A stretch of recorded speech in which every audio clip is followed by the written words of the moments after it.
Hello, I'm Mark Ryder, and I'm the Soils and Nutrient Management Extension Specialist at the Eastern Shore Agricultural Research and Extension Center here on the Eastern Shore of Virginia.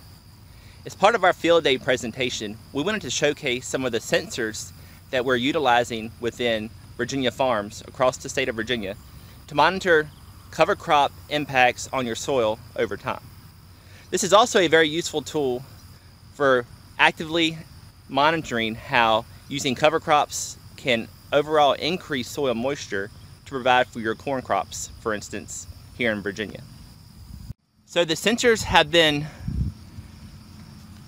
implemented right after cover crop desiccation and corn planting in cornfields, and they are at depth 6, 15, and 30 inches deep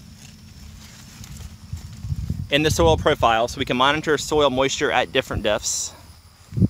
They are being charged using solar panels and data being transmitted electronically to our centralized database. And to further document how cover crops can change soil over time and impact nutrient releases, we've implemented litter bags utilizing the overall cover crop that was in whatever the farmer had planted in his field for a cover crop.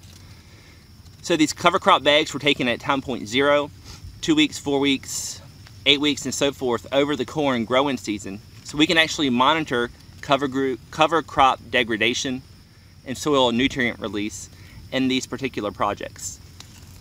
And as you can see from the video, in this particular research plot, there is still considerable residue available for soil protection, as well as for insulation against weeds coming up within this crop.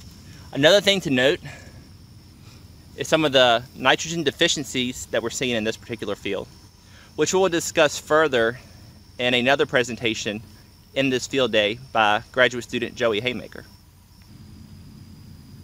So for comparison, this is our conventional tillage plot that has received no cover crops.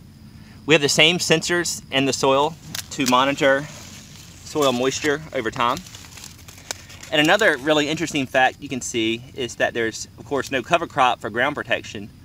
And we also have a nice population of weeds such as morning glory growing, since those cover crops are not there to help protect the soil from weeds coming up. The corn is not quite as nitrogen deficient, however, since we don't have that high carbon material sorbing the nitrogen in our soil. So thank you for watching today, and I hope you enjoy watching the other presentations here from our Eastern Shore AREC Field Day.